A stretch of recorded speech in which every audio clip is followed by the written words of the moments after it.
My parents told me I didn't deserve a seat at our Christmas dinner. That's how it started. One sentence. Cold and sharp enough to slice through every ounce of warmth in the room. I had just walked into the dining room, shaking snow off my coat. The smell of roasted turkey and cinnamon thick in the air. When my father's voice cut across the laughter, the table was set for 8. But my usual spot at the right end was gone. In its place sat Isabella, my brother Drew's wife, dressed like the cover of a lifestyle magazine, smiling as if she'd earned the right to sit there her whole life. I froze by the doorway. My hands were still full, one holding a wrapped bottle of scotch for my father, the other a box of hand-carved ornaments for my mom. For a second, I thought maybe it was a mistake, a mix-up, but then Dad looked right at me, steady, almost bored, and said, "Michael, your seat's taken. Let's keep things simple this year." Simple. That word hit harder than I expected. I set the gifts down on the counter and forced a smile. "No problem. Dad, I can sit anywhere." No one said a word. Drew leaned back in his chair, grinning, tapping his fork against his glass.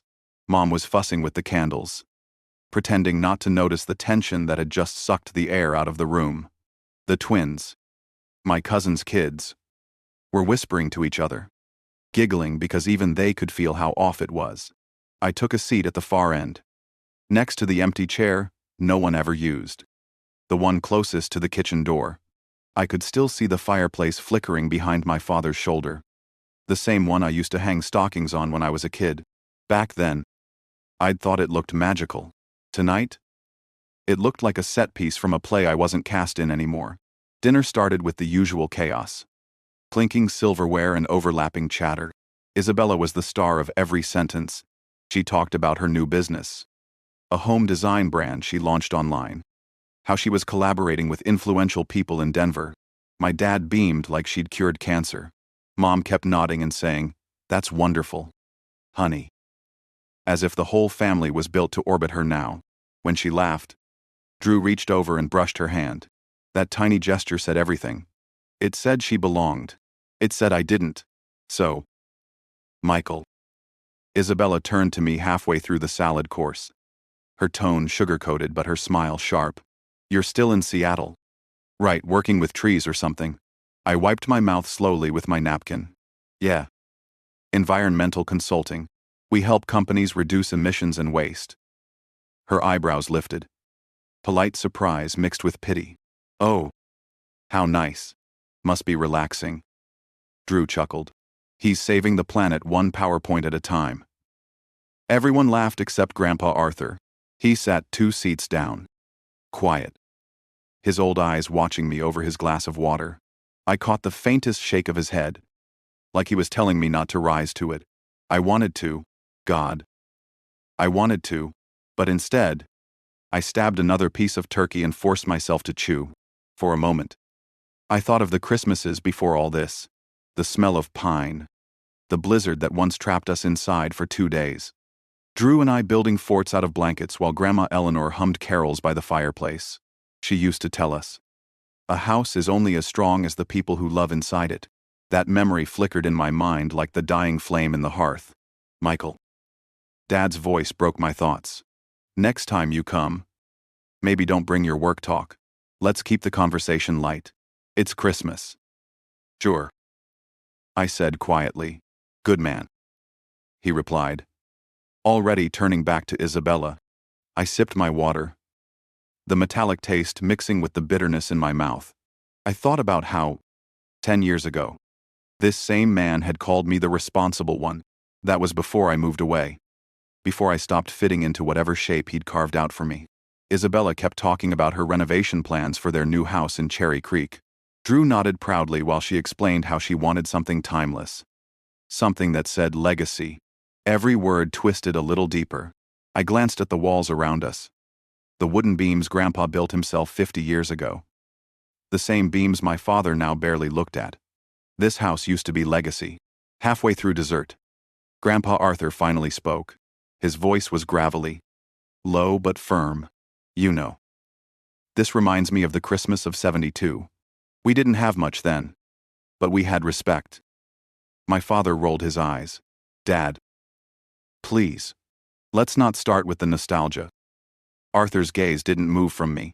Back then, we made sure everyone had a seat, no matter how full the table was. The room went silent. The sound of the fire popping in the corner filled the space where words should have been. Drew shifted, clearing his throat. Grandpa.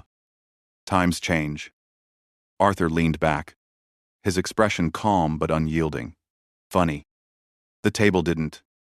I felt my chest tighten. For a moment, I thought he might say more, but instead, he picked up his fork again. As if the moment hadn't just cracked the air, everyone returned to eating, awkwardly pretending nothing had happened. When dinner ended, I stood up, folding my napkin on the plate. My father didn't look up. Drew was already helping Isabella with her coat. Mom started gathering dishes. Humming nervously, I walked toward the hallway, my footsteps echoing softly against the wood floor. Maybe I could just leave quietly, fly back to Seattle early, pretend this night never happened. Then I heard it. Grandpa's voice, steady and clear behind me. Michael. Wait. I turned around. He was standing now, leaning on his cane, his eyes locked on mine. Not tonight. Sit back down.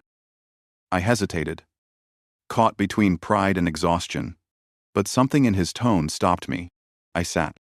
The others pretended not to notice, but the air had shifted. Arthur raised his glass slowly, his hand trembling slightly but his voice unwavering. To family, he said, looking straight at me. The ones who stay, even when they're told they don't belong. I swallowed hard. For the first time that night, I felt seen. Outside, snow started falling heavier. The kind that muffles sound and makes the world feel still. Inside, my heart pounded in the quiet. And for a brief second, I could almost hear Grandma Eleanor's voice again, whispering through the crackle of the fire. Don't walk away from this house. Michael. Not yet. The words stuck in my chest, heavy and warm, all at once. I didn't know it then, but that was the moment everything began to change. When I finally went upstairs that night, the house felt heavier than I remembered. The old wood creaked under my steps, carrying echoes of Christmas mornings long gone. I paused by the hallway where the wallpaper had peeled slightly at the edges.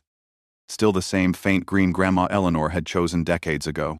My hand brushed over the wall, tracing invisible memories that time hadn't managed to erase. Inside the guest room, the air was stale.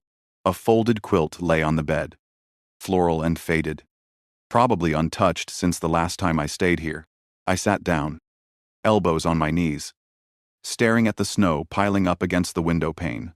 The house looked peaceful from the outside, but inside it was cracking, splintering in places no one wanted to see. I couldn't sleep. The words from downstairs kept replaying in my head, twisting like a knot that wouldn't come loose. Not one of us. That's what they'd meant. No matter how polite their tone, I'd heard those words in a dozen different ways over the years. The next morning, I woke up early. The house was still quiet. I slipped into a sweater and went downstairs, drawn by habit more than anything else. The kitchen smelled like coffee and cinnamon, the same scent that used to mean comfort when I was a kid. Mom stood by the counter, humming softly, her robe wrapped tight. She looked up, surprised. You're up early. Couldn't sleep, I said. Reaching for a mug, she hesitated, her hands lingering over the coffee pot. It was nice having everyone together last night. Wasn't it? I almost laughed, but the sound caught in my throat. Sure. Real family moment. Her face tightened. You don't have to be sarcastic. Michael. You know how your father gets. He just wants things to go smoothly. By pretending I don't exist. Don't start, she whispered, glancing toward the hallway. Please. It's Christmas. I took a slow sip, the coffee bitter and scalding. You ever notice how every time someone says it's Christmas, it's just code for, don't tell the truth? She didn't answer. Instead, she turned to the window, watching the snow. I could tell she wanted to say something, but words were never her strength when it came to conflict. She'd rather let silence do the talking, hoping it would pass. When I finished my coffee, I went outside, The morning air bit at my face. Sharp and clean. The backyard stretched out behind the house. Blanketed in white. I could still picture the forts Drew and I used to build back here. The snowball fights. The laughter that came easy then. I walked toward the old oak tree near the fence line. The one Grandpa Arthur had planted when I was born. A small brass tag hung from a nail on its trunk. The letters had worn away. But I still knew what it said. For Michael. For the one who sees. That line had never made sense to me as a kid. It does now. When I turned back toward the house, I saw Grandpa standing at the back door. His cane planted firmly in the snow. Couldn't sleep either, he asked as I got closer. Guess it runs in the family, I said. He smiled faintly. You handled yourself well last night. I shrugged. Did I felt more like I just sat there and took it? Sometimes that's what strength looks like, he said, eyes narrowing against the wind. Your father mistakes silence for weakness. He always has. We stood there for a while, side by side, the air thick with unspoken things. Then he patted my shoulder and went back inside. Later that afternoon, I wandered through the house alone. The living room still smelled like pine from the big tree in the corner, its lights blinking lazily. On the mantel were framed photos, mostly of Drew and Isabella, their wedding, vacations, smiling faces. My own pictures were fewer, tucked behind others, like background props. I climbed the stairs to the second floor, to the room that used to be mine. The door had been repainted, the faint pencil marks that tracked my height, gone under the fresh white coat. Inside, the walls were beige, impersonal. A sewing machine sat on the desk where my books once were, and a stack of design magazines replaced my baseball trophies. I stood there for a long time, feeling the quiet hum of betrayal. They hadn't just redecorated, they'd erased me. When I turned to leave, something caught my eye under the bed frame. I crouched down and reached for it. My fingers closed around a small wooden box, dusty and worn. The initials E.H. were carved into the lid. My heart stopped. I sat on the floor and opened it carefully. Inside was a brass key tied with a faded red ribbon, the same one Grandma Eleanor had given me when I was 12. I hadn't seen it in years. I remembered her words as clearly as if she were standing there again. When you feel like you've lost your place here, remember, this house still has room for you. I turned the key in my hand. It was cold, heavy, real. Not a symbol, not a lesson. Something meant to unlock something. I didn't know what. Footsteps sounded behind me. I turned to see Grandpa Arthur leaning against the doorframe. Didn't think you'd still have that, he said softly. I didn't. I found it under the bed. He nodded. She must have put it there before she passed. Said you'd need it one day. For what? He smiled faintly, understanding. Then he walked away before I could ask more. That night, as the house settled into its evening quiet, I lay in bed staring at the ceiling. Every sound the ticking clock, the wind outside, the floor creaks felt louder, heavier. My mind kept drifting back to that key. I thought about Grandma's voice, about her faith in me, even when no one else seemed to see much worth saving. She used to say that the walls of this house carried stories, and that someday I'd have one to add. Maybe that day was closer than I thought. Somewhere down the hall, I heard muffled voices, my father's low tone, my mother's worried whispers, then Drew's sharper, confident one. I couldn't make out the words, but I caught one phrase clear as day. He's not part of this anymore. My jaw tightened. I reached into the nightstand drawer, pulled out the key, and turned it over in my palm. The brass glinted faintly in the light of the bedside lamp. Maybe it wasn't just a key to the house. Maybe it was a key to everything they'd tried to keep from me. I set it on the table, closed my eyes, and listened to the wind pressing against the window. Somewhere in that sound, I could almost hear Grandma's laugh, soft and reassuring, as if she were saying, "Keep watching, Michael. The truth has a way of finding you." Sleep came slowly that night, and when it did, it was filled with snow, flickering lights, and the faint echo of a lock turning somewhere deep in the house. The morning after felt colder, not because of the weather, but because of what I overheard. The words kept circling in my head like vultures. He's not part of this anymore. It sounded final, like a door had been locked behind me, and everyone else had walked away with the key. I stayed in bed longer than usual, staring at the ceiling while the sounds of the house came alive. Cabinets opened and closed. Dishes clattered in the kitchen. Footsteps creaked across the hallway. I could smell bacon, coffee, and that citrus cleaner my mother always used. For a second, it almost smelled like childhood again. But then Drew's voice echoed up the stairs, cheerful in that fake way he used when he was performing for our parents. I got up, dressed, and headed down, gripping the railing like I needed balance for more than just my legs. In the dining room, Dad was already at the table reading the paper. Mom poured orange juice into a pitcher. Humming softly, Drew stood beside her, scrolling through his phone, and Isabella leaned against the counter, her smile ready-made for anyone who looked. Dad lowered the paper when he saw me. "Morning, Michael. We need to talk." The way he said it made me wish I had stayed upstairs. I pulled out a chair. But before I could sit, Drew gestured toward the living room. "Better in there." We moved to the other room, the one lined with family portraits that looked like they belonged to someone else's life. I caught my reflection in the glass frame of Drew's wedding photo. He and Isabella were glowing, perfectly staged. My own picture wasn't even there. Dad stayed standing, his hands in his pockets. "We've made some decisions about the house," he started. "It's time to put things in order. Your mother and I aren't getting younger, and this place needs proper management." "Management," I repeated quietly. He nodded. "Drew's company has the resources to maintain it. Renovate where necessary. Maybe turn it into something that lasts." "You're giving him the house," I said flatly. "Not giving. Transferring ownership within the family. You're not here, Michael. You have your own life. Your work in Seattle. This house deserves to stay with the ones building something here." I looked between him and Mom. She wouldn't meet my eyes.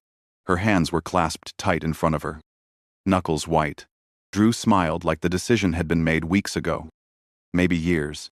So that's it," I said. "You hold a vote without me and call it family business." Dad sighed. "You're being dramatic." I laughed under my breath. "That's funny. Coming from you. You just told your own son he doesn't belong in his childhood home." Isabella spoke up for the first time, her voice smooth. "Michael, you have to admit it makes sense. You live out of state. And the house needs someone present. Someone invested." "Invested," I said, turning to her. "Right. Because marrying into the family last year makes you the most qualified." Her smile tightened. Drew stepped forward. Jaw set. "Enough. You left. Remember, you chose your path. Don't make this harder than it has to be." "I left because you all made it impossible to stay." Dad's voice cut through the air. "That's enough. We're not here to rehash the past. We're talking about the future." I stared at him for a long moment, then nodded slowly.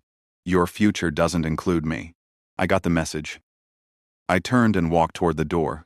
Mom called after me, but her voice broke halfway through my name. I didn't stop. Outside, the cold hit me like a slap.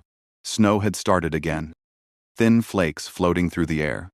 Settling on my coat, I walked across the yard, boots crunching against the ice. The world was quiet except for the soft wind brushing through the trees. I stopped at the porch steps and looked back at the house. Every window glowed warm with light, but none of it reached me. That was the thing about this family. They could make you feel like a ghost in broad daylight.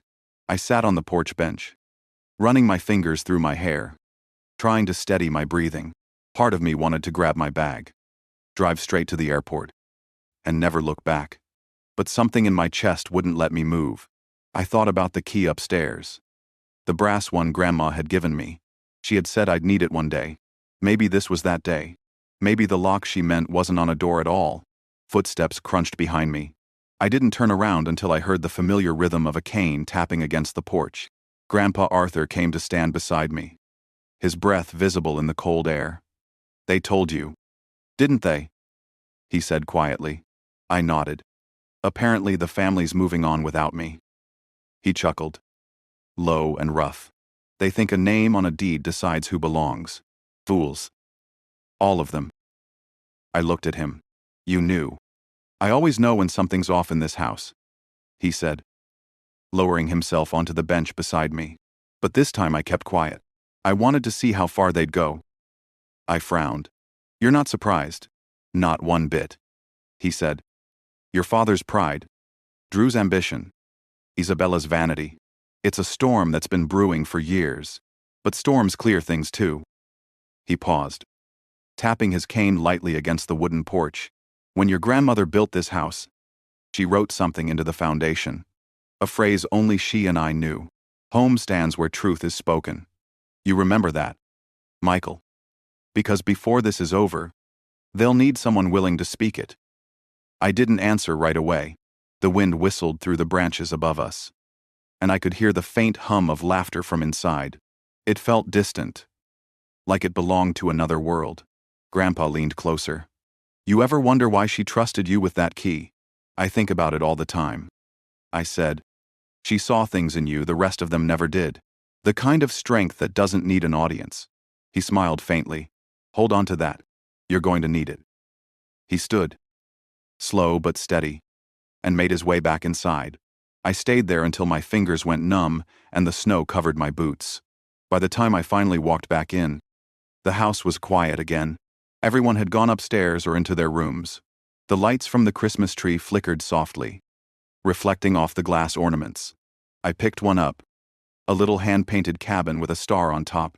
Grandma had made it when I was 5. I could still see her handwriting on the bottom. Neat and looping. For Michael. I hung it back on the branch and stepped away. My reflection stared back at me in the window behind it, blurred by frost. In that reflection, I didn't see a son or a brother. I saw someone standing on the edge of a life that wasn't his anymore. Upstairs, the key waited on the nightstand, quiet and patient. I didn't know what it would open, or what truth it might drag out into the light. But I knew one thing as sure as the snow outside. I wasn't leaving. Not yet. That night, I couldn't stop staring at the key. It sat on the nightstand beside me, catching the dim light from the lamp like it was waiting for me to make a move. I turned it over in my hand, tracing the worn initials. E. H. The metal was cold, solid, real, like a heartbeat that never stopped. I finally stood up, slipped on my boots, and walked down the hall. The rest of the house was asleep. The air was thick and still, the kind that makes every step sound louder than it should. I moved past the family portraits, past the staircase that curved down into the dark, until I reached the old study. The door had been shut for years. Grandma used to keep her design sketches there. Stacks of papers filled with drawings of houses she never built. I pressed the key against the lock, just to see. It didn't fit. But when I turned the handle anyway, the door gave with a slow, stubborn creak. Dust floated in the air like tiny ghosts. I stepped inside. The room smelled of paper and cedar. Her drafting table still stood by the window, covered in a white sheet. I lifted it, revealing rolled blueprints and an old leather folder marked with the same initials. My breath caught. Footsteps sounded behind me, steady and familiar. I turned to see Grandpa Arthur standing in the doorway, his cane tapping the floor softly. Couldn't sleep either, I asked. He smiled, eyes glinting in the lamplight. I was waiting for you to find that room. You knew I'd come here. I hoped you would, he said, stepping closer. She left something for you. He handed me a large envelope, yellowed at the edges, stamped with the seal of Ward and Clark Law Group. I recognized the name. It was the same firm that handled her estate after she died. My stomach tightened. I opened it carefully. Inside was a letter, handwritten in her looping script, and a second, official-looking document. I started reading the letter first. Michael, if you're reading this, then you're back where you belong. I know how your father and brother are. They see value in walls and land, but not in what holds them together. You've always seen deeper than that. This house stands because of you. And I made sure the law remembers it. I froze, staring at the next line. In 2015, when the bank nearly took Eleanor Hale House, it was your transfer that saved it. I learned the truth later. You never said a word. But I did what needed to be done. This home, under the Eleanor Hale Trust. Belongs to you. With full rights of ownership and preservation. The paper trembled in my hands. I remembered that year clearly. I had just gotten my promotion in Seattle. Mom had mentioned over the phone that the family was in trouble. But Dad brushed it off. I sent the money anyway. Under my company's name. Thinking it would at least keep the house afloat. I never told them because I didn't want thanks. Now it hit me like a punch. They'd been planning to give away the very thing I'd saved. I looked up. Grandpa was watching me quietly. She knew everything. He said softly. And she wanted you to have proof. In case your father's pride ever outweighed his conscience. I set the papers on the desk and rubbed my face. Trying to process it all. Why didn't you tell me? He sighed. Lowering himself into the old armchair. Because timing matters. If I'd told you sooner, you'd have walked away. You had to see what they were capable of first. I sank into the chair across from him. And now, he said, tapping his cane lightly against the floor. You decide what this house really means to you. I looked at the letter again, tracing the ink where her pen had pressed harder. The way she always did when something mattered. My throat tightened. She'd known exactly how this would unfold. I just wanted them to care. I said quietly, to remember what this place stood for. Arthur nodded. They forgot. But you didn't. That's why she chose you. We sat in silence for a while. The clock in the hallway ticked steadily. A rhythm older than both of us. After a moment, I asked, does Dad know about this? Not yet. But he will soon. They've already arranged to meet with the city about that redevelopment nonsense. Drew's company, Hale Development, wants to demolish this block and build condos. Your parents think it's a legacy project. My stomach turned, and they're using the house to anchor it. He gave a slow nod, which means they're walking into a mess they don't understand. The house isn't theirs to sell, Michael. Legally, morally, or otherwise. The words hit hard. I looked around the study, at the old blueprints, the photos of construction, the framed sketch of the original foundation. My grandmother's handwriting was scrawled across the margins. Keep it honest. Keep it standing. I picked up the trust again, flipping through the notarized pages. Every line confirmed what he said. My name was there. Clear as day. The property. The preservation rights. The clause protecting it from redevelopment. It was all legally binding. I can stop them. I said. Grandpa's eyes met mine. You can. But you have to decide how. You can go to war. Or you can teach them a lesson they'll never forget. I thought about Drew's smirk. About Dad's dismissive tone. About Isabella's fake concern. The anger burned hot. But under it was something colder. Sharper. I don't want revenge. I said. I want the truth to speak for itself. He smiled faintly. That's what your grandmother said too. We stayed there until the first light crept through the window. When I finally stood, I felt something settle inside me. Like a decision had already been made, even if I hadn't said it out loud. Before I left, I folded the letter carefully and slid it back into the envelope. Grandpa reached out and squeezed my arm. They'll come for the house soon. When they do, let them think they've already won. That's when you show them what you've been holding all along. I nodded slowly. I will. He smiled. Weary but proud. Good. It's time this family remembered who really kept it standing. I left the study and walked upstairs. The hallway was still dark, but the edges of dawn were starting to glow through the curtains. When I reached my room, I placed the envelope beside the key on the nightstand. The two of them seemed to belong together, like pieces of a puzzle finally meeting after years apart. Outside, the snow had stopped. The sky was pale gray, heavy with the kind of quiet that comes before something breaks open. I didn't know what would happen next, but I knew one thing for sure. By the time they realized the truth, it would be too late to take it back. I woke up to the sound of tires crunching over snow and voices outside. The kind of morning that looked quiet but wasn't. When I pulled back the curtain, I saw Drew standing by his car in the driveway, phone pressed to his ear, pacing in the cold like a man running on nerves and caffeine. A city vehicle sat parked behind him. Logo of the Denver Planning Department stamped on the side. My stomach tightened. By the time I got downstairs, he was inside. Coat still on. Talking fast to my father in the kitchen. They're ready to move forward. Drew said, "All we need is the signature on the transfer. Then Hale Development can finalize the proposal next week." Dad nodded, pouring himself coffee like it was just another day. "Good. The sooner this is settled, the better. I want this done before the new year." I leaned against the doorway. "You might want to hold off on signing anything." Both of them turned. Drew's face tightened. The look he always got when he realized I'd heard more than I should. "You planning to join every conversation in this house now? Just the ones about my property?" I said. Dad frowned. "Your property, Michael. Please. We've been through this. The house belongs to the family, not one person." I stepped closer. Calm but steady. "That's interesting, considering Grandma made it clear who actually owns it." He blinked. "What are you talking about?" I pulled the folded papers from my jacket pocket and laid them on the table. The trust document, Eleanor's letter, their names in black ink next to mine.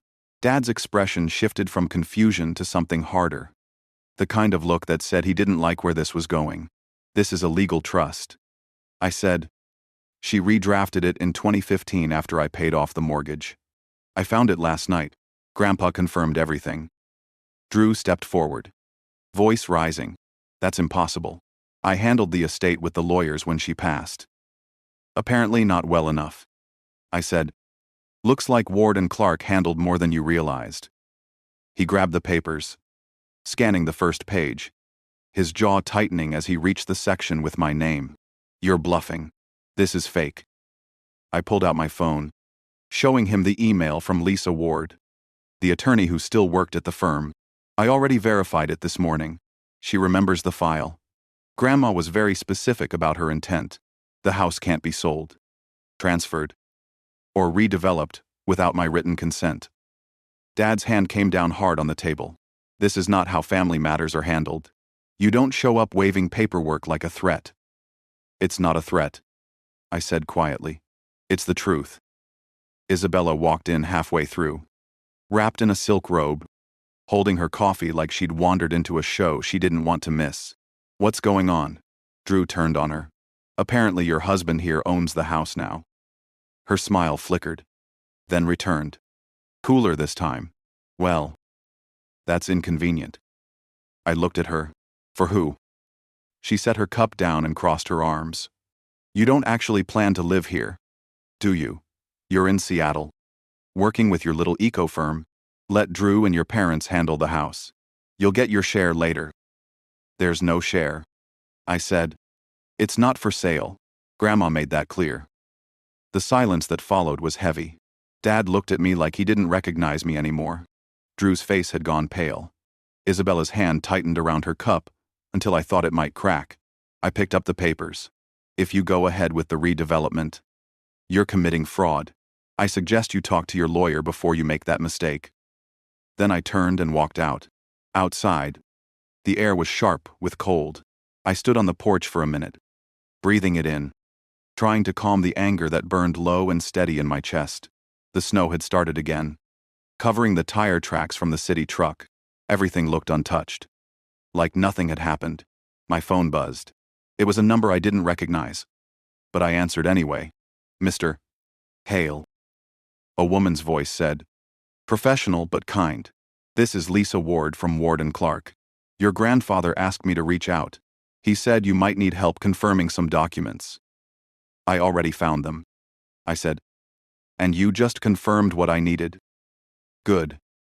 But there's something else.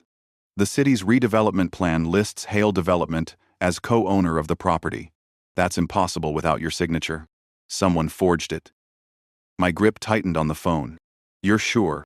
"I've already seen the scanned contract. The signature isn't yours. I'm filing a preliminary complaint with the clerk's office.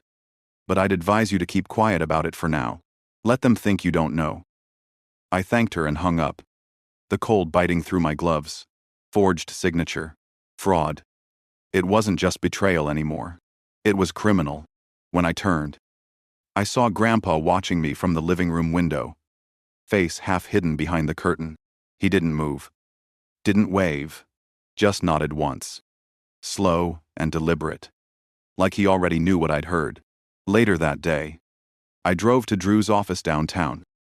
A sleek glass building with Hale Development in bold letters across the front. The lobby smelled like new carpet and arrogance. His assistant tried to stop me, but I kept walking until I found his door. He looked up from his desk when I entered. "You shouldn't be here.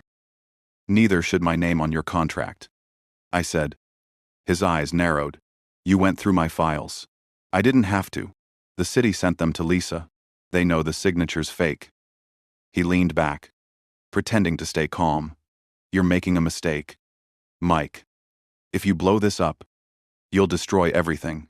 The company, Dad's reputation, the family name." I stepped closer. "You already did that when you decided to sell what wasn't yours." His jaw tightened. "You think you're the hero in this, don't you?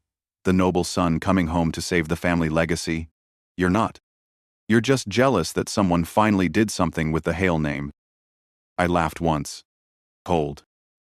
"You think Grandma built this house so you could turn it into condos? She built it so this family would have something real. You traded that for press releases and fake partnerships." He stood then, anger flashing in his eyes. "If you go to the city, I'll bury you in legal fees. You'll regret this." I met his stare. "You already should." I turned and walked out before he could say anything else. Outside, the afternoon light had faded, turning everything silver and gray. I sat in the truck for a long time, watching people move through the city, carrying on like the world wasn't falling apart for someone. By the time I got back to the house, the sun had disappeared behind the mountains. The living room glowed with firelight. Grandpa sat by the hearth, waiting. He looked up as I entered. "You found the truth," he said. I nodded. "They forged my signature, tried to sell the house." He exhaled slowly. "Good. Now you know what you're up against." I dropped into the chair across from him. "Lisa says not to act yet. Let them think they've already won." A faint smile tugged at the corner of his mouth. "Smart woman. You'll need patience, Michael. Pride always walks itself into the trap." I stared into the fire, the flames moving slow and steady, reflecting off the old brass key on the mantel. "Let them think I'm still that quiet kid who never fought back," I said. "This time, I'll let the truth do the talking." The fire cracked, a spark leaping up before fading into the chimney. Grandpa nodded, eyes on the flames. "Good," he said softly. "Let them speak first. Then take back your seat at the table." 2 days passed before anyone in the house said a word to me. The air was thick with silence, the kind that settles when everyone's afraid to admit they've been caught. Dad spent most of his time in the study with the door shut. Mom stayed in the kitchen, cleaning the same counters over and over. Drew and Isabella were gone most of the day. But when they came home, they walked past me like I was invisible. I didn't mind the quiet. It gave me time to think, to plan, to let the anger cool into something sharper. The papers were locked in a fireproof box in my room now, along with the key. I checked on them more than I should have, like a soldier guarding a weapon he wasn't ready to use. That evening, I got a text from Lisa Ward. She wanted to meet at a cafe downtown to go over the legal side of things. I grabbed my coat and left without telling anyone. The sky was heavy with clouds, the kind that looked like they were holding back more snow. Lisa was already there when I arrived, sitting by the window with her laptop open. She was in her mid-40s, confident, practical, the kind of person who spoke in full sentences and expected you to keep up. She smiled when she saw me. "You look like you haven't slept." "Sleep's not really on the schedule," I said, sitting down. "Tell me what you found." She turned the screen toward me. "Here. This is the redevelopment agreement Hale Development filed with the city. It lists you as co-owner and includes your digital signature. But the metadata shows the document was created 2 days before the supposed signing date. Someone backdated it." I leaned in closer, scanning the data logs. "Can we prove who did it?" "Yes. The digital fingerprint traces back to Drew's account at the firm. It's enough for a criminal complaint, but I think we can use it strategically first. If you want to expose this quietly, We can send a cease and desist to the city and freeze all redevelopment permits pending ownership verification.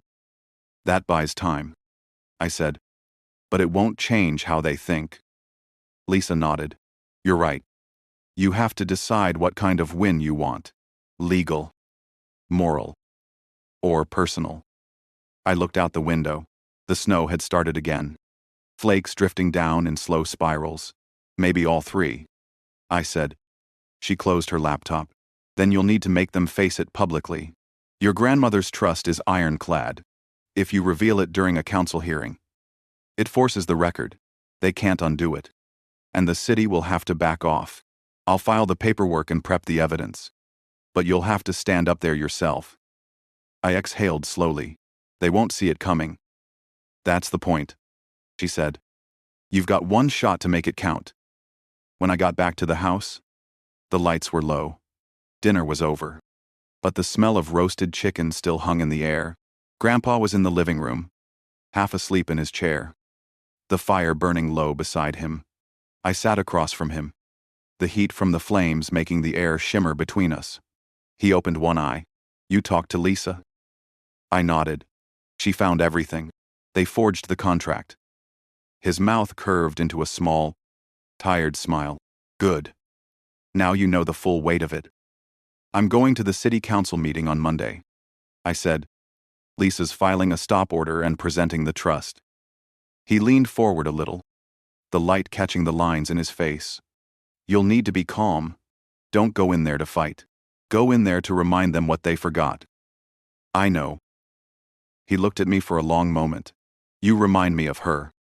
You know, your grandmother. When she wanted to save this house the first time, they laughed at her too. But she didn't flinch. I smiled faintly. Guess it runs in the family. Then make it count, he said softly, closing his eyes again. The next morning, I woke to the sound of raised voices downstairs. Drew's, sharp and furious, and Dad's, trying and failing to calm him down. I stepped into the hallway, listening. You should have told me sooner, Drew snapped. Now he's got leverage. And that lawyer's already stirring things up downtown. Dad's tone was low but tense. We'll handle it privately. He won't take this public. You don't know him like I do, Drew said. He's been waiting his whole life for payback. That part made me pause. Payback. They thought this was revenge. They didn't understand that all I wanted was balance. When I walked into the kitchen, they both fell silent. Drew's face was red with anger. Dad's eyes were hard. Morning, I said. Something wrong. Dad straightened. We know you're planning to make a scene Monday. Don't do it. I poured myself coffee, taking my time. You mean don't tell the truth? He slammed his hand against the counter. You're not listening. The city sees this as a family matter. If you take it public, it becomes a scandal. It'll ruin us. It's not my doing that got us here, I said. You and Drew made this choice when you forged my name. Drew stepped forward, voice trembling with rage. You think you're the only one who cares about this place. Everything I've done was to keep the family relevant. You're so obsessed with history you can't see the future. The future, I said. You mean bulldozing what's left of your grandmother's legacy so you can slap your name on a condo project? He sneered. You're pathetic. Still hiding behind dead people because you never built anything yourself. The words hit harder than I wanted them to. For a second, I saw the boy I used to protect, the one who used to follow me around with wide eyes. Then that image vanished. I built more than you'll ever understand, I said quietly. And on Monday, everyone's going to see it. He stared at me, jaw clenched, before storming out the back door, slamming it hard enough to rattle the windows. Dad stood there for a moment longer, then turned away, shoulders sagging. You've made your choice, he said. Just remember, family doesn't forgive humiliation. Then maybe this family forgot what forgiveness means, I said. That night, I packed a small folder with every document Lisa had given me. Grandpa was still awake when I checked on him, sitting by the fire again, a blanket over his knees. When you stand there Monday, he said, voice low and slow, you're not just defending a house, You're defending a promise. Don't let anger speak for you. Let truth do it. I nodded. I will. He smiled faintly. Then we're ready. The next morning, I stood outside the house before sunrise, looking at it the way I remembered it as a kid, the porch lights glowing against the snow, the wind quiet, the mountains behind it, half hidden by fog. It looked peaceful. But I knew peace was always the hardest thing to earn. The key felt heavy in my pocket. The papers heavier still. Monday wasn't far. And when it came, I was ready to make them listen. The city council chamber was already packed when I walked in. Reporters, photographers, local residents, even a few real estate investors lined the benches like vultures waiting for a meal. The sound of low conversation filled the room, but it quieted when I stepped through the door. My name had already been passed around. I could feel it. The man fighting his own family. Lisa waved me over to the front row, where she sat with a thick folder of documents on her lap. She looked calm, professional, ready for a fight. I wasn't sure I was. My palms were sweating, and my throat was tight. But I nodded to her anyway. They're all here, she said quietly. Your father, Drew, and Isabella. They brought their own lawyer. City officials will start with opening remarks. Then you'll get your turn. Remember, keep your tone even. Let the truth speak. I looked toward the other side of the room. Drew sat straight in his suit, confidence plastered on like armor. Isabella sat beside him, perfectly composed, her hand resting on his arm for effect. Dad was there too, jaw locked, and eyes on the council table ahead, as if avoiding mine might erase what was about to happen. The meeting started with introductions and the usual civic formalities. I barely heard them. My pulse drummed in my ears. When the chair finally called for statements from property representatives, Drew stood. His voice was smooth, practiced, full of charm. The Hale family has been a part of Denver's growth for over a century, he said. We're proud to continue that legacy with this redevelopment project. The proposed plan will create housing, jobs, and long-term economic benefits for our community. Applause rippled across the room. He smiled like a politician who knew he had already won. Then he sat down, his eyes flicking toward me with a glint of victory. The chair cleared his throat. Next, we'll hear from Mr. Michael Hale. For a second, I couldn't move. Then I stood and walked to the podium. The room felt colder under the fluorescent lights. I adjusted the microphone and took a breath. My name is Michael Hale. I began, voice steady even though my heart wasn't. My grandmother, Eleanor Hale, built the house at the center of this redevelopment plan. She built it with her own hands, alongside my grandfather, during a winter that nearly destroyed them both. It wasn't just a house, it was a promise. The crowd was silent now. Even Drew leaned back, his expression shifting slightly. I opened the folder and held up the papers. This property is protected under the Eleanor Hale Trust, a legal document created in 2015. It states clearly that the property cannot be sold, demolished, or redeveloped without the written consent of its beneficiary. That beneficiary is me. Murmurs spread through the audience like a wave. Cameras flashed. Drew's lawyer leaned toward him, whispering fast. The document was filed with the Denver County Clerk and verified by Ward and Clark Law Group. It's notarized, witnessed, and still active. Any attempt to redevelop or transfer ownership is a violation of state law. Someone in the back clapped. Just once. Before the chair called for order, I looked toward my family. I didn't want this to be public, but when my name was forged on a city contract to sell what my grandmother built, I didn't have a choice. This house was meant to stand for truth, not greed, and I'm here to make sure it does. Drew shot to his feet, face red. This is a lie. He's twisting everything to make himself look like a victim. The chair raised a hand. You'll have your turn, Mr. Hale. But Drew didn't sit. He left this family. He's using a technicality to destroy what we've built. He doesn't even live here. Lisa stood calmly beside me. The trust doesn't care about who lives where. It's binding law, and forgery is still a felony in the state of Colorado. Gasps rippled through the room. Drew's face drained of color. His lawyer tried to whisper something, but the damage was done. The chair cleared his throat again. Mr. Hale. Is there evidence of this forgery? Lisa handed over the folder. The digital file from the city registry includes a backdated signature and a metadata stamp linking to Hale Development's account. We've already filed a complaint with the state attorney's office. Silence. Cameras clicked. My father finally stood. His voice quiet but sharp. Michael. You're tearing this family apart. I met his eyes. No. Dad. You did that when you decided profit mattered more than integrity. He didn't respond. He just sat down, staring straight ahead. His hands clasped together like he was praying for this to disappear. The chair motioned to the city attorney, who conferred briefly with her team before speaking. Given this new information, the council will suspend the redevelopment vote pending investigation.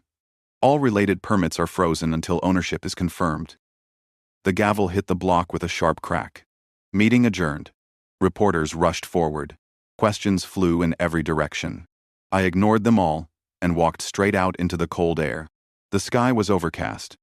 The first flakes of snow drifting down again. My breath came out shaky. Not from exhaustion but from release. Behind me, I heard the echo of footsteps. Drew's voice followed. Low and tight. You think you won? I turned. He was standing just outside the doorway. Coat open. Eyes burning. You embarrassed us. You humiliated Dad in front of everyone. You did that yourself. I said. I just stopped you from erasing her legacy. You'll regret this. He hissed. I'll fight you for every inch of that land. I stepped closer until we were eye to eye. You can fight all you want. The law's already on my side. Maybe you should have thought about that before you forged my name. For a second, I thought he might swing at me. His fists clenched. His jaw flexed. But then he looked past me and saw the cameras still outside. He straightened his tie instead and walked off without another word. I stood there until his car pulled away. Headlights cutting through the snow. When I turned back, Grandpa was standing near the steps, hands in his coat pockets, eyes full of quiet pride. You did good, kid, he said softly. I didn't want it to end like that. It hasn't ended, he said. It's just beginning. Truth always takes time to settle. We walked to the truck together in silence. The snow was falling heavier now, blanketing everything in white, covering the scars, at least for a little while. When we pulled into the driveway back home, the porch light was on. Mom stood at the door, arms crossed, face unreadably. She didn't say a word as we passed. But she didn't stop us either. That was something. Inside, the fire was still burning from the morning. Grandpa sat down slowly, sighing as the warmth hit his hands. I poured us both a drink, whiskey this time, and handed him a glass. He lifted it slightly. To Eleanor, he said. I nodded. To the house that stood. We drank in silence. Outside, the snow kept falling, soft and steady, like the world was finally taking a breath. For the first time in a long while, I felt the weight start to lift. But deep down, I knew Drew wasn't finished. People like him never were. And the storm wasn't over yet. The storm came back that night. The kind that rattled the windows and moaned through the trees like it had something to say. I lay awake listening to it. The sound of the wind mixing with the echo of Drew's voice. You'll regret this.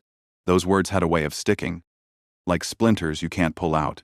Around midnight, I gave up on sleep and went downstairs.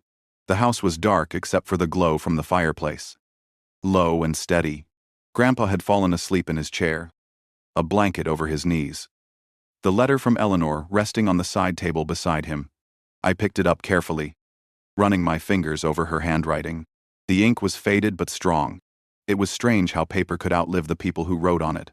I was pouring a glass of water when headlights swept across the front window. A car door slammed. Then another. I moved to the window and saw Drew's truck parked halfway down the drive. Two men got out behind him, wearing dark coats, faces hidden under their hoods. A cold prickle ran down my neck. I stepped away from the window, keeping low, watching as they walked toward the porch.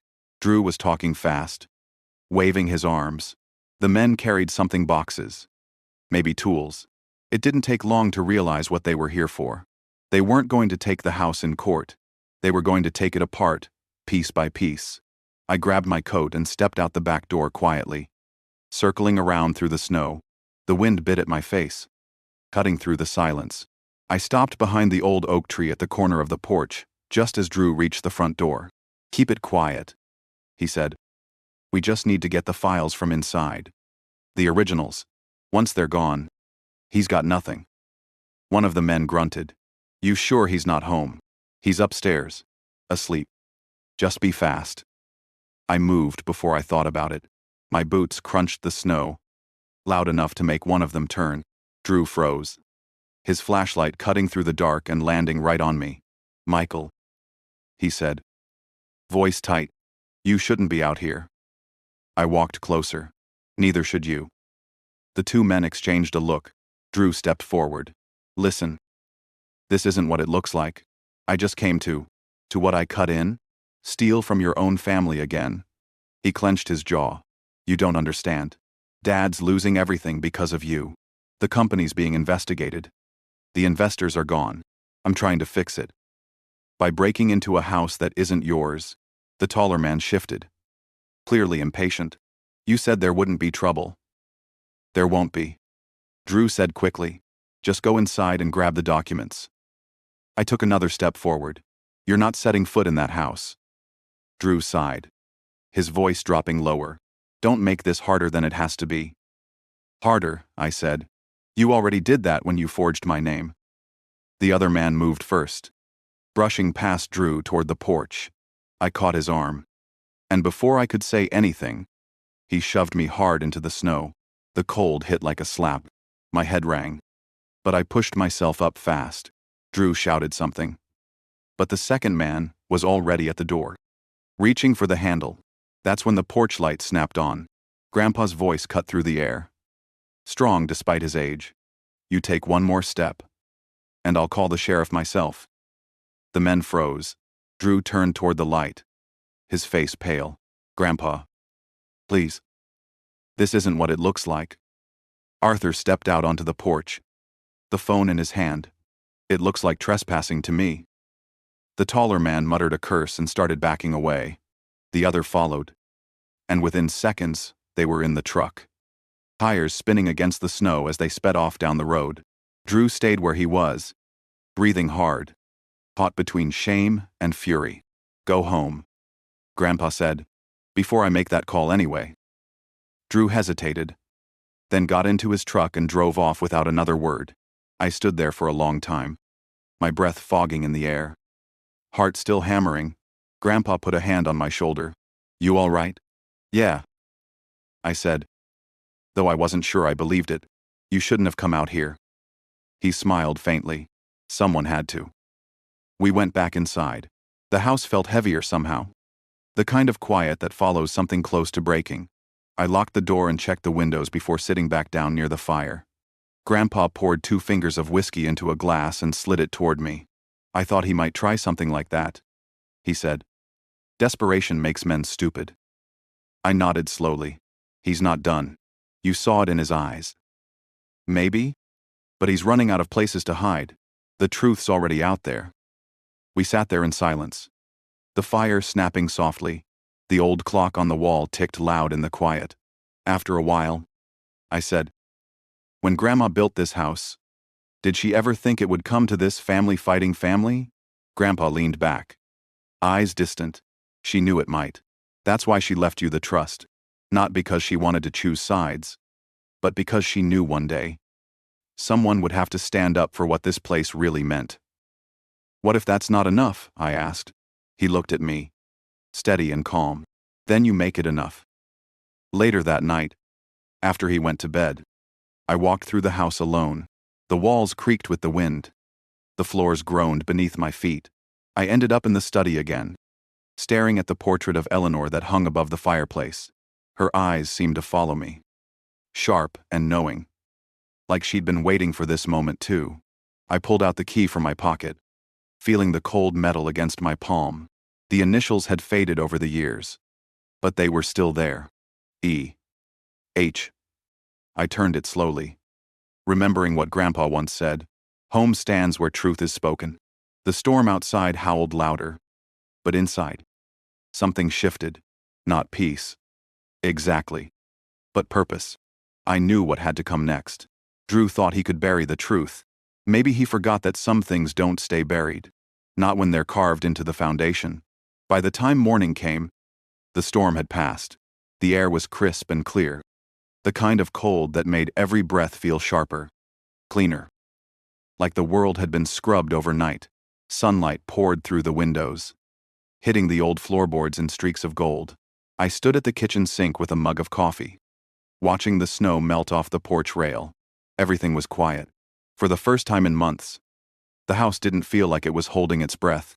Grandpa came in not long after, still in his flannel robe, hair sticking up in a dozen directions. He grunted as he sat down at the table, the newspaper tucked under his arm. "Looks like the storm's done," he said. "Yeah," I said. "About time." He looked at me for a moment.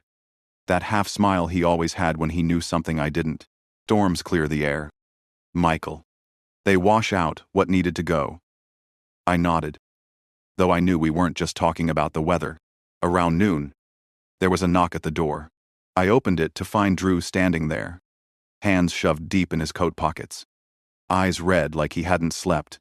For a second, neither of us said anything. The silence between us felt heavier than the snow on the roof.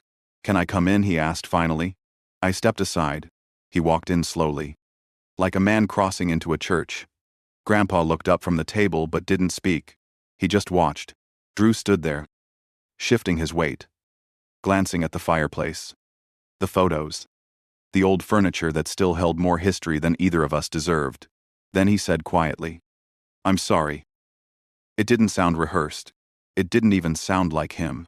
I leaned against the counter, arms crossed. "For what?" "Exactly." He hesitated, then exhaled. "For the contract. For the forgery. For trying to take something that wasn't mine." "That's a start," I said. He looked down. "I lost everything, Mike. The company's shutting down. Investors pulled out after the hearing. The city's backing out too. Dad won't talk to me. Mom won't even look at me." "You brought that on yourself," I said. "Not cruelly. Just stating what was true."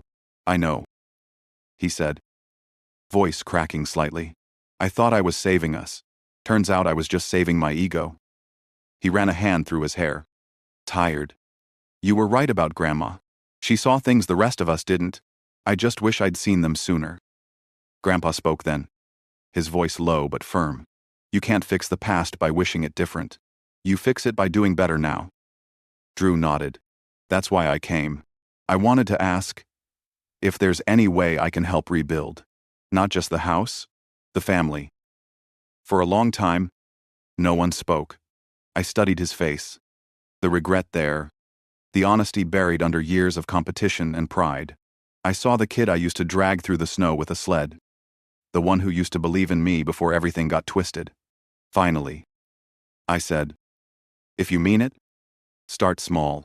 Help with repairs this spring. Bring Dad if he'll come. Maybe Mom too." He blinked, surprised. "You'd let us back here. This house was never about shutting people out."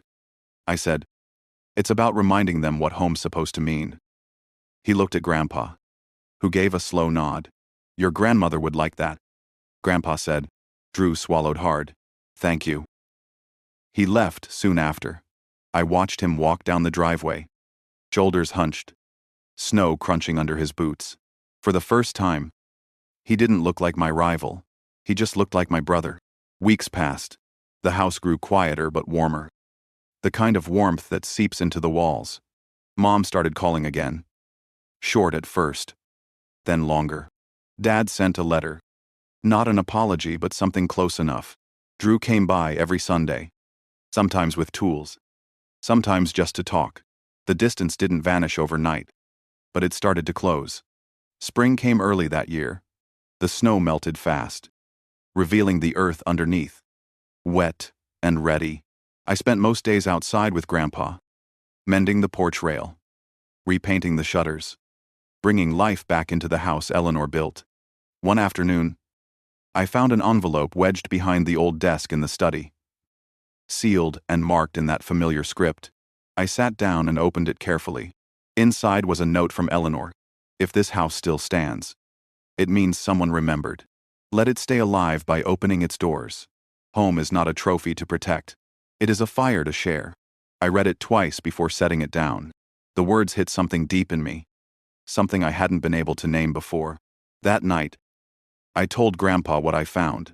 He smiled, eyes glassy in the firelight. She always knew the right words. A month later, we held a small gathering at the house. Neighbors, friends, old family friends from town. Kids ran through the yard where Drew and I used to build forts. Laughter filled the air again. Light and real. Even Dad showed up, standing quietly near the porch, holding a cup of coffee like it was the only thing keeping him grounded. When it was over, and the sun had started to set behind the mountains, Grandpa and I sat on the porch, the same spot where he once told me to stay and see it through. Fireflies blinked in the tall grass, just like they used to when we were kids. He looked at me and said softly, "You did what you had to do. You kept it standing. I didn't do it alone." I said. He smiled. "No one ever does." He leaned back, closing his eyes, the last of the light hitting his face. For a moment, I just watched him breathe. Steady and peaceful. I didn't know then it would be the last summer we'd share on that porch. But I think he did. Years later, I made sure the house became what Eleanor wanted. A community home. Part museum. Part meeting place for families who needed it. Kids from the town came to learn woodworking, painting, gardening. We called it the Eleanor House. Every time I walked through its halls, I could still hear her voice in the walls. Still feel the echo of that dinner when they told me I didn't belong. The irony was, that night turned out to be the moment I finally found where I did. If you've ever been told you don't belong, remember this. Sometimes, being pushed out is just life's way of pushing you toward where you're meant to stand. And if you've stayed with me through this story, thank you. Maybe you saw yourself in it. Maybe you felt the weight of being unseen, unheard. I hope, like I did, you find the courage to stand your ground, even when the room tells you to leave. Because sometimes, the seat they take away from you isn't the loss. It's just the start of finding your own table. So, if this story hits somewhere close to home, let me know in the comments. Tell me where you're watching from. I read them all. And if you've ever had your own grandpa moment, the one that reminded you who you are, share it. Someone out there might need to hear it. Thanks for listening. The house still stands, and so do we.